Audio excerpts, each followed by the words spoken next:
दोस्तों, हमने पिछले वीडियो में समझा था कि यूनान के नगर राज्य कैसे आपस में लड़ाई करते थे और उसका फायदा उठाते हैं मकदूनिया के राजा फिलिप सेकंड। उसके बाद वो अपने पूर्वी अभियान की ओर निकल पड़ते हैं।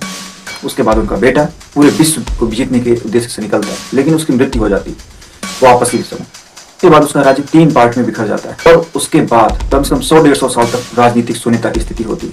और फिर इटली में एक शहर राज्य रोम अपने आसपास के क्षेत्र जनजातियों को हराते हुए कैसे आगे बढ़ता है। अगस्टस के समय रोम एक साम्राज्य की स्थिति में पहुंच जाता है। दोस्तों, रोम में पहले देवी देवताओं की पूजा हुआ करती थी, सूर्य की पूजा हुआ करती थी, जीनस जैसे देवता की पूजा हुआ करती थी। लेकिन धीरे धीरे रोम के साम्राज्य में भी अपना स्वरूप बदलता है। रोम के जो सम्राट थे वे अपने आप की मूर्तियां बनवाते, अपने आप की पूजा करवाते, और ऐसा कोई विरोध करता तो उसको तुरंत मृत्युदंड दिया जाता। उसी का नतीजा था ईसा मसीह को सूली पे टांग दिया गया। पीछे की वजह क्या थी, क्या कहानी है रोमन साम्राज्य और रोमन साम्राज्य का राज्य धर्म कैसे ईसाई धर्म बन जाता है, इसको आज हम समझने वाले हैं इस वीडियो। रोमन एम्पायर की वास्तविक स्थापना अगस्टस के सत्ता में आने के बाद शुरू होती है, जिसने रिपब्लिक की संस्थाओं को बनाए हुए वास्तविक शक्ति अपने हाथों में कर लिया था। अगस्टस से पहले जो डिक्टेटर थे, जो तानाशाह थे, तानाशाह यहाँ पे दोस्तों ये मत समझ लेना कि तानाशाह के अंदर सब कुछ था। हाँ, वो एक कानूनी पद था। हम इसको भी आगे थोड़ी देर बाद समझने वाले। तो अगस्टस से पहले जो जूलियस सीजर थे, सीनेट को डर था कहीं जूलियस सीजर राजा ना बन जाए। इसी वजह से 44 बीसी में उसकी हत्या करवा दी गई, जिसके बाद उसका दत्तक पुत्र ऑक्टावियन, बाद में उसको सीनेट ने ही अगस्टस की उपाधि दी, वो किंग बना, वो सत्ता में आता है, पावर में आता है। दोस्तों, यहाँ पर हम रोमन एम्पायर में थोड़ा सीनेट को अच्छे से समझ लेते हैं। दोस्तों, रोम ने अपने आखिरी राजा टार्क्यूनियस को 509 बीसी में निकाल दिया था। राजा को वहां अत्याचार, वंशानुगत सत्ता और जनता की आवाज दबाने का प्रतीक माना जाता था। को भगाने के बाद, राजा को रोम से भगाने के बाद वहां पे रिपब्लिक की शुरुआत होती है और इसी क्रम में सीनेट का निर्माण होता है, जो कि बहुत ही ज्यादा शक्तिशाली था। यह भी व्यवस्था लोकतांत्रिक कम लेकिन कुलीन प्रधान ज्यादा हुई। इसमें अमीरों का ही दबदबा होता था। बाद में जनता का विरोध होता है और इस व्यवस्था में भी संशोधन होता है और सीनेट के द्वारा डिक्टेटर की नियुक्ति हुई, जो सिर्फ एक कानूनी पद था। डिक्टेटर, तानाशाह, जब रोम पे कोई गहरी संकट पड़ता था तब इसकी नियुक्ति की जाती थी, ताकि जो फैसले हैं बहुत जल्दी से लिए जा सके। तानाशाह सिर्फ कानूनी पद था जिसे सीनेट 6 महीने में बदल सकती थी। जब जूलियस सीजर को आजीवन तानाशाह बना दिया, डिक्टेटर लाइफ बना दिया गया, तब बाद में सीनेट को लगा कि रिपब्लिक की संस्था खत्म हो जाएगी और सीनेट के द्वारा जूलियस सीजर की हत्या करवा दी जाती। जैसे मैंने आपको पहले ही बताया कि राजा को वहां पे अत्याचार का प्रतीक माना जाता था। जूलियस सीजर को जब जनता का प्यार मिलने लगा, उसका सपोर्ट मिलने लगा, तो सीनेट को लगा कि कहीं ये रिपब्लिक की परंपरा टूट ना जाए, कहीं वो सीनेट कमजोर ना पड़ जाए, कहीं जूलियस सीजर सभी संस्थाओं पर कब्जा ना कर ले, और इसी वजह से 44 बीसी में जूलियस सीजर की हत्या कर दी जाती है। इसके बाद जब अगस्टस सत्ता में आते हैं तो वो रिपब्लिक को वैसे ही सीनेट को वापस कर देते हैं, रिपब्लिक को लौटा देते हैं, रिपब्लिक की संस्थाओं को जीवित रखते हैं। लेकिन जिनके पास जनता का सपोर्ट था अगस्टस के पास, जब भी गृह युद्ध या बाहर से कोई लड़ाई होती थी, उसी समय अगस्टस पूरे अपने कोई संकट आता था तो अगस्टस उसके लिए हमेशा आगे खड़े होते थे। जनता का सपोर्ट उन्हें मिलने लगा। अगस्टस राजा या तानाशाह बने बिना रोमन एम्पायर की वास्तविक सत्ता अपने हाथों पे केंद्रित कर ली। दिखाने को तो रिपब्लिक जिंदा है, लेकिन रोमन की सत्ता, वास्तविक सत्ता का केंद्र एक व्यक्ति के हाथ में था, क्योंकि अगस्टस का सभी सेनाओं पर नियंत्रण था। सेना अगस्टस की वफादार थी। इस सत्ता में बदलाव भी नहीं हो सकता था।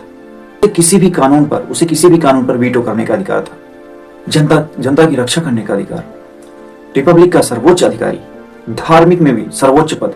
और दोस्तों, यदि हम अगस्टस को रोम का पहला एम्परर भी कहें तो गलत नहीं होगा। दोस्तों, अगस्टस का समय काल 27 बीसी से लेकर 14 एडी तक था और इन्हीं के शासन काल में जन्म होता है ईसा मसीह का। ईसा मसीह का जन्म का एग्जैक्ट डेट नहीं है, लेकिन कहते हैं कि 4 से 6 बीसी के बीच में इनका जन्म होता है। रोम से दूर, लेकिन वहां पे रोम का ही शासन था। जूलिया नामक प्रांत के एक छोटे से गांव बेथलहेम में ईसा मसीह का जन्म होता है। अगस्टस की मृत्यु हो जाती है 14 एडी में और उसके बाद सम्राट बनते हैं टिबेरियस। इसके शासन काल में रोम बड़ा कठोर हो गया था। रोम इतना कठोर हो गया था कि रोम ये कहा करता था कि सम्राट की पूजा होनी चाहिए, मंदिरों में हमारी सम्राट की मूर्ति बनवानी चाहिए, उसकी पूजा होनी चाहिए, और जो उसकी पूजा नहीं करता था, विरोध करता था, उसे मृत्युदंड तक की सजा दी जा सकती थी। और रोम को लगा कि ईसा मसीह अगर अपने विचारों से बहुत सारे लोगों को जोड़ लेंगे तो यह सत्ता के लिए चुनौती बन सकती है। और सत्ता और विचार के संघर्ष में जैसे यूनान के एथेंस में सुकरात को जहर का प्याला पिया पड़ गया था, वैसे ही यहाँ भी सत्ता और विचार फिर से टकराए और जूडिया के रोमन गवर्नर पोंटियस पिलातुस ने ईसा मसीह को सूली पर चढ़ाने का आदेश दे दिया। लेकिन विचार अमर होते हैं दोस्तों, ये बात रोम भूल गया था। ईसा मसीह के विचार जीवित रहे। रोम की वही सड़कें, वही शहर ईसा मसीह के विचार को फैलाने का रास्ता बन गए। तलवार से भले ही साम्राज्य बनते हो दोस्तों, लेकिन विचार से इतिहास बदलता है। ईसा मसीह की मृत्यु के बाद इनके अनुयायी इस धर्म के प्रचार प्रसार के लिए अपनी जान तक की बाजी लगाती। उस समय रोम के सम्राट खुद को देवता बोलते थे, मंदिर में अपनी मूर्तियां बनवाते थे, सम्राट अपनी पूजा करने के लिए कहते थे, लेकिन ईसाई सम्राट को देवता नहीं मानते थे। इसीलिए रोमन साम्राज्य में नीरो से लेकर डायक्लेटियन तक अत्याचार हुए, ईसाइयों पर अत्याचार हुए, शेरों के सामने डाला गया, सूली, आग जैसी प्रताड़नाएं झेलनी पड़ी। लेकिन इन्हीं अत्याचारों के साथ धर्म और फैलता गया। 306 से 337 एडी तक समय आता है कॉन्स्टेंटाइन का। कॉन्स्टेंटाइन के समय रोम में बड़ा संकट था, गृह युद्ध जैसी समस्या थी, वह स्वयं युद्ध में फंसा था मैक्सिंटियस के साथ, साम्राज्य बिखरने के कगार पे था। एक कहानी कही जाती है कि जब कॉन्स्टेंटाइन अपने दुश्मन मैक्सिंटियस से लड़ने जा रहा था तो उसे आसमान पर एक क्रॉस का चिन्ह दिखाई देता है और उसने सोचा कि इसी चिन्ह के साथ हमें विजय मिलेगी। उसने अपने सभी सैनिकों के ढाल पर उस क्रॉस का चिन्ह बनवाता है और वो युद्ध में जाता है और वो जीत भी जाता है और यही उसकी सोच बदल जाती है। और ये लड़ाई 312 एडी में वो लड़ा और वो जीत गया और इसी के बाद उसकी सोच बदलती।